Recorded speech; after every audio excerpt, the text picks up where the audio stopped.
DJ and PK, it's 97.5 The Zone. And we are joined now by Brian Taylor.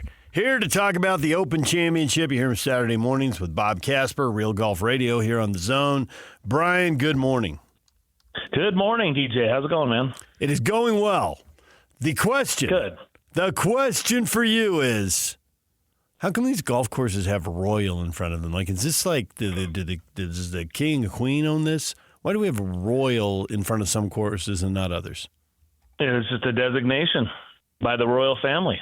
Huh? Once they designate it, then you've got it. So, yeah. And so that's like a big deal in status, and you can charge more for tee times, and all the people who live around it are like, yeah, we're royalty. Yeah, I think it's kind of like, when you get knighted or something. Now they can call you Sir Nick Faldo. Yeah, that kind of thing. All right. Well, I'm glad we cleared that up. Thanks for joining us, Brian. Have a good week. Hey, anytime. We'll see you next week. Did you take anything away from watching the Scottish Open leading up to the British Open, link-style golf? Does it inform you as to what might happen this week? Because it looked like some of the big names were pretty comfortable out there on that course. Yeah, it's interesting. We had, one of our guys on from Ireland, and we were asking that very question, and he kind of scoffed at it. It makes me laugh because I'm headed over to Scotland this fall, and I've talked to a lot of my friends in the media centers in the last few majors we've been to, and that live over in that across the pond and in the UK and whatnot. And whenever you bring up a course that's not like a true links course, but is sort of pretending to be a links course, it draws the ire of the purist, right? Like they're like, so last week at the Renaissance Club, it was almost like, this really isn't links golf. So I'm not really going to put much stock into what these guys are doing. Having said all that, I just found that to be kind of a funny sidebar. But what you do like to see is a guy like Rory McIlroy, who is, again, the story would have been the story of the year, still could be. But, what he did in April, you just thought this was going to be the Rory parade the rest of the year. And it wasn't. It hasn't been. So to see him in good form and finish runner-up last week, I thought that was my biggest takeaway is, seeing Rory playing well, and now he's coming here to Royal Portrush. I think, 6 years ago, the first time it had been played in Northern Ireland since 1951. And so Rory was pretty amped up about it. He was a favorite, opportunity to win where he, I think he shot a 61 around here as a youth in a tournament and Northern Irish Open or something like that. And as like a 16-year-old. So like there was so many expectations. He triple bogeys, loses the ball in the first hole, makes triple bogey and has an emotional missed cut. And so I think you look at it, okay, now boom, after all that time, 6 years later, it returns to Royal Portrush. And then I think it's on a 10-year rotation the next time. So you look at Rory where he is right now, 10 years from now, he'll still be playing. He'll probably play well, but this is his chance, right? And so I think the pressure's on, and he's geared up for this one. And, boy, it would be a huge bookend for him to drop Portrush and Augusta completing the Career Grand Slam in the same year. In 10 years, that he'll be in the phase where it would be, can he win one last? That'll be the talk then. This is in his wheelhouse. Absolutely. This is the time. And so for Rory, look, everything's lined up for him. He's essentially taken the last 3 months off. That's not fair, but it almost feels like he's just tried to work through all that, and he's motivated. I mean, you listen to his comments this week. He's geared up for this. He knows the importance of it. And I guess now it's about controlling the emotions, same way he had to at Augusta. We knew how badly he wanted to win the Masters. It had been 14 years or whatever of trying and being so close, and 10 years of trying to complete the Career Grand Slam and, not having great success. And so all of that pressure was mounting. This is a little bit different, but the pressure is still there. And, he ought to be able to free will it, saying, hey, Career Grand Slam, that just doesn't really matter kind of thought process, but we know it matters. And so now it's a matter of him being able to handle his emotions and be able to play his best golf. And, from what I saw last week, he's striking the ball well, seems to have figured the driver out, which was a big issue at the PGA. And so, here's to seeing what Rory might do. It'd be a hugely popular win. I think he's going to have a lot of competition. I think there's a lot of really good players that you could look at. I don't know if Rory would be my first pick this week, but, the odds makers like him right behind Scottie Scheffler. I try to watch and read a lot prepping for the show. And, of course, the week of a major championship, try to put a lot of that focus on golf. And I read something that I had never heard. I can't believe I didn't know this.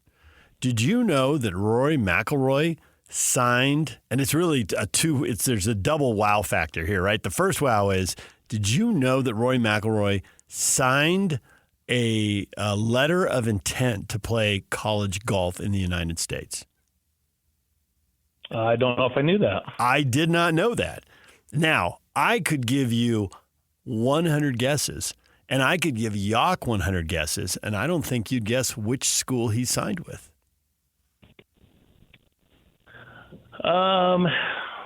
Dixie State. So close. Dang it. East Tennessee State University. That was close then. East Tennessee State? So there's a Interesting. story. Google Rory McIlroy, East Tennessee State University. You can read the whole story. But the shorthand of the story is that they got a golf coach who looked around and thought, I'm not getting the best kid in Tennessee. I'm not getting one of the top 10 golfers in Tennessee. But there's golfers in Europe. And somebody wants their kid to experience another country, another continent, and get a college education. And I'll bet that golfer's pretty good. I'm going to go find him. And so he started building a little pipeline, and he started to build a pipeline, and he found out about McIlroy, and I think McIlroy was like 13 or 14 when he heard of him. And he had him signed by 15 because by 15, I think it was Oklahoma State had heard and called the house. And they quote the mom in the story saying, and Rory yelled downstairs, tell him I'm not coming down to talk. I'm going to East Tennessee State. But ultimately, Rory as a junior just kept winning and winning and winning everything, and they all realized, yeah, he's going straight to the pros. So he never did. He never did enroll. He turned pro, but it opened up another spot for another kid there, and it's a great story if you love those kind of things. But I'm just like, I love that. How did we not know that Rory McIlroy almost went to East Tennessee State? I honestly, unless Yak looks it up and tells me in my ear, I don't even know their nickname. I mean, I know they're in Tennessee and they're probably in the eastern part of the state, and beyond that, I got nothing for you. I can answer. Is that the Chippewas? Nope, that's Central Michigan. They are the Pirates. I can tell Pirates. You, I can tell you without even looking it up. Well, that's weird. Why would you know that, Yak? I don't want to know why you know that. Yak. Yak knows all the teams that are pirate or pirate themed. It starts with the Raiders and the Bucks and the Pittsburgh Pirates, and he just goes from there. I love that. All right, so there's the Rory McIlroy. Were you surprised that Scheffler was the number one odds on this? You got somebody else you're really liking, and people are just reflexively throwing Scheffler's name out there because, why not? He's him.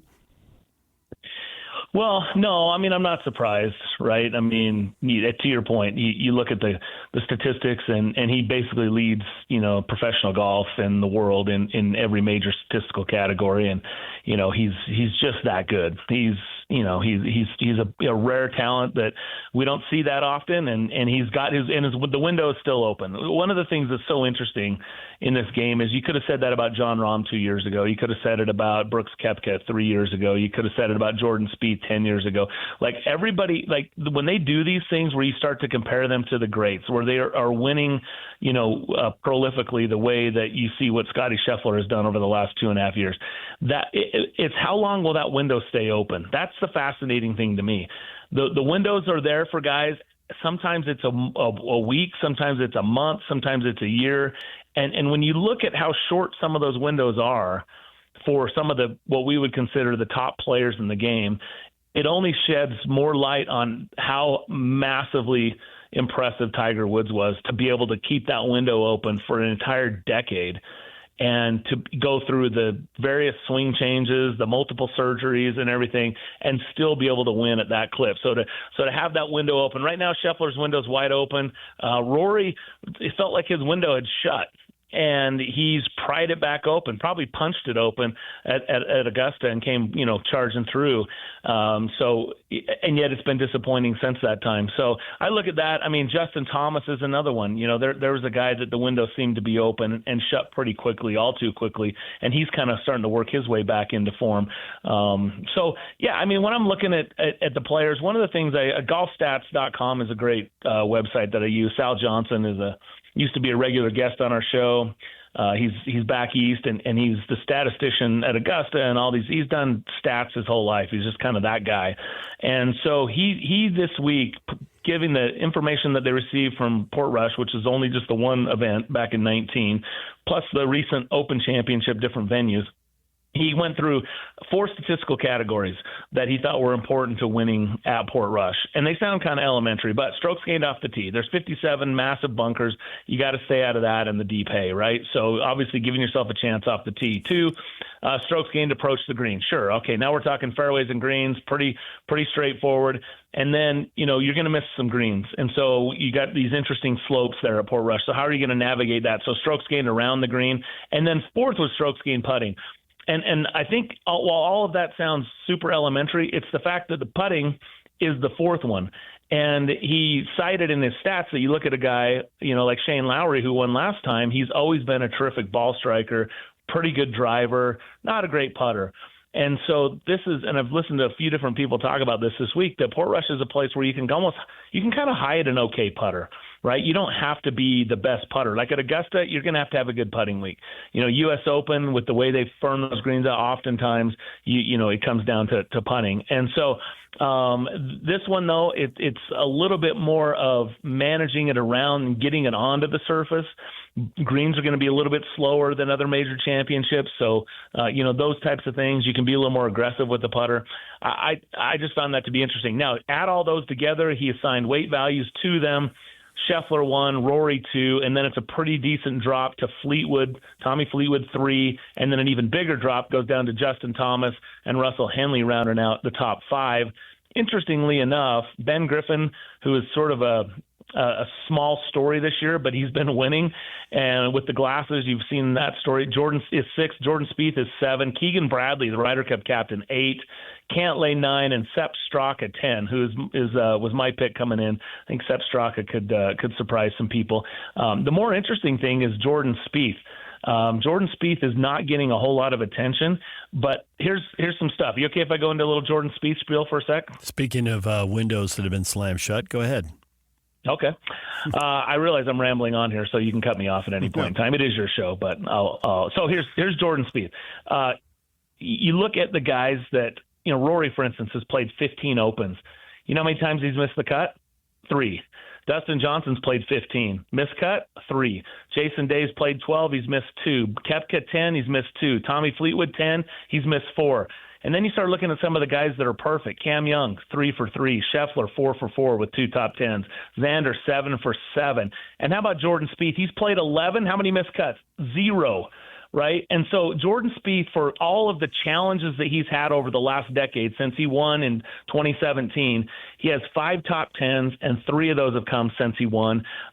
He hasn't been outside of the top 25 since he won back in 2017. So that's one where I'm just like, that sort of put me in the threw me for a little bit of a loop, because you almost don't even talk much about Jordan Spieth anymore, and yet he gets over there and that little chicken wing swing or the little quirkiness that he has or the struggle with the putter kind of doesn't matter. He just finds a way to keep it in play and get around the golf course. So for the Spieth fans out there, we'll see what Jordan can do this week. The draft, feel free to judge. Now, Bob had the first pick, and we got a new rule. You can only pick a guy once a year. Because the drafts were getting boring. It's just picking Scheffler and Rory over and over, and then they win. And PK sitting there third like, well, yeah, I didn't win. I never had a chance. The champ was off the board before, So just to mix it up, you can't pick someone you've already picked, right? So you've got to pick judiciously. Bob took Fleetwood up with the first pick, which off the stats you just shared, you like that pick. I think that's a good pick, yeah. I finished runner-up back in 2019 here at Portrush. I took Rory second because I haven't drafted Rory this year.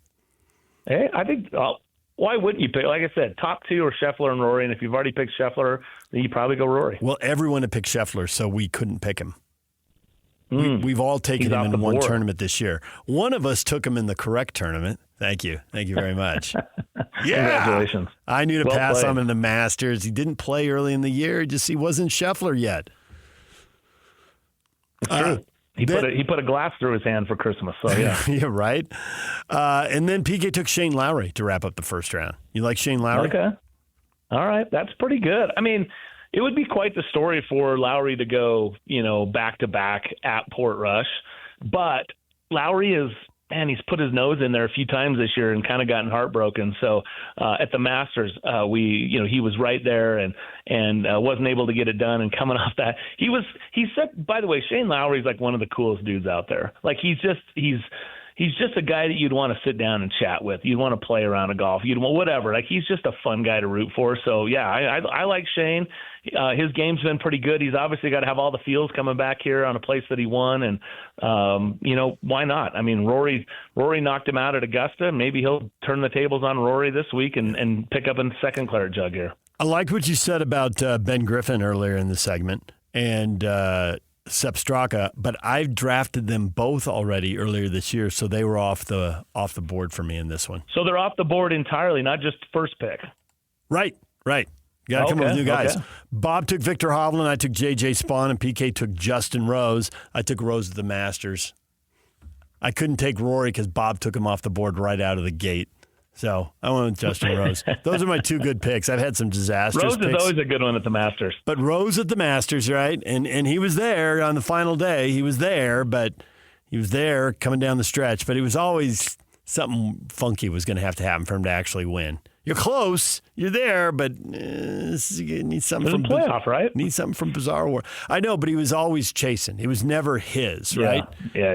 And so, and then Sepp Straka for Bob. I took Ryan Fox, and PK took Colin Morikawa. And there you go. Oh, wow. So tell me your three. Rory McIlroy, J.J. Spaun, and Ryan Fox. Interesting. Okay. Well, and I've got a lot of guys off the board. You know, a lot of them, you're like, you should have drafted this guy, you should have drafted that guy. Well, I can't now, you know. Ludwig over, I already took him. I'd taken Morikawa before, so I had to pass on him all three times. So that's probably a good pass. I mean, the guy hasn't won in a couple of years. He does have an Open Championship, but he hasn't won since then. So he's probably one of the biggest surprises this year. He and Xander both, Xander coming off two majors last year and kind of has got blanked this year. Just hasn't really played well at all. And he's a bit of a surprise. So I guess Xander's probably been picked already and probably good to pass on him. Xander Schauffele is Bob's because we still have the regional draft picks, and because he went to San Diego State and Bob grew up in San Diego, he gets Xander, so we don't get to draft him. Oh, he still gets him. Yeah. Oh, okay. I have Tony because my kid went to West High, and Tony went to West High, and PK has John Rahm because they both went to Arizona State, which when PK gave himself Rahm, I was pretty irritated, but Rahm's championship window has been slammed shut by big bags of money. So, yeah, there you go. Now he's stuck with Rahm, and Rahm's out there being frustrated. Rahm's a pretty popular pick this week. It does look like maybe it's all mental, right? 90% of the game is mental and the other half's between your ears, the old Yogi Berra quote. And love it. He signed with Liv, and then he regretted it, and it messed with his head, and it messed with his game, and it does seem like maybe slowly but surely he's pulling it together a little bit here. Yeah, I think he's had top 15s in the three majors so far, and which used to be a disappointment for him because he was so awesome. That's true. Right? That's a good point. 15th. What a bad week for John Rahm, we said a few years ago. That's actually good. That's good context. He does have a lot of good success here. I think he was runner-up a couple of years ago at the Open too. So he's played well in links golf, but I think you're right. I think that move to Live kind of messed with his routine, his schedule. I mean, you all know the comments. I mean, he was hardcore on, no amount of money could change my life. I'm all about history. I'm all about, legacy, all that kind of stuff. And then boom, he's got a Letterman jacket on. And so. Yep. Well, never say never, right? I would never live in Florida. Here's $1 billion. I'm moving to Florida. I mean, it's just like, as my uncle told me once, don't make dramatic statements. It just makes retreat much harder later on. So it doesn't really matter what the topic is. $1 billion to move to Florida? It's just a random example. Yeah. No, I would probably move for $500 million. Who are we kidding? Yock's looking at me right now. Dude, you'd move for $1 million. Don't kid yourself. Somebody bought you a house, you'd move, wouldn't you? Yock's not even making eye contact. Says, dude, your price is way lower than that. By the way, I said it was the East Tennessee State Pirates. It's the Buccaneers. See, Yock, I don't even have to look. It's a different name for a pirate. But I love your honesty. Way to come clean, because I wasn't even going to check you on that. All right. Nobody was going to check that. Yeah, go read that Rory McIlroy story. You'd be surprised. I literally got a DM about it. Oh, you did? That's funny. That's funny. Go read that story. That was interesting stuff about college golf and Rory. And I know you're way into that. Yeah, it's a little nugget for the show on Saturday. There you go. I appreciate that. All Will right. do, for sure. Yeah, and don't tell Bob. I won't tell Bob. You can surprise him. See if he knows. He won't know. Okay. All right. Nobody would know that. I think you're going to win some. I think you're going to win some drinks at the bar on that one. Okay. Thanks, Brian. Okay. Thanks, DJ. Brian Taylor, co-host Real Golf Radio, Saturday mornings with Bob Casper, right here on the Zone. Coming up next, Scotty G from Mountain West Conference Media Day. The Mountain West and the SEC going head to head. Scotty's in Vegas. He will join us next, the voice of the Aggies. Stay with us. It's a Win Tickets Wednesday. We got tickets to see The Offspring, Jimmy Eat World, Newfound Glory, Utah First Credit Union Amphitheater, September 6th. We'll give those tickets away in about 25 minutes right here on The Zone.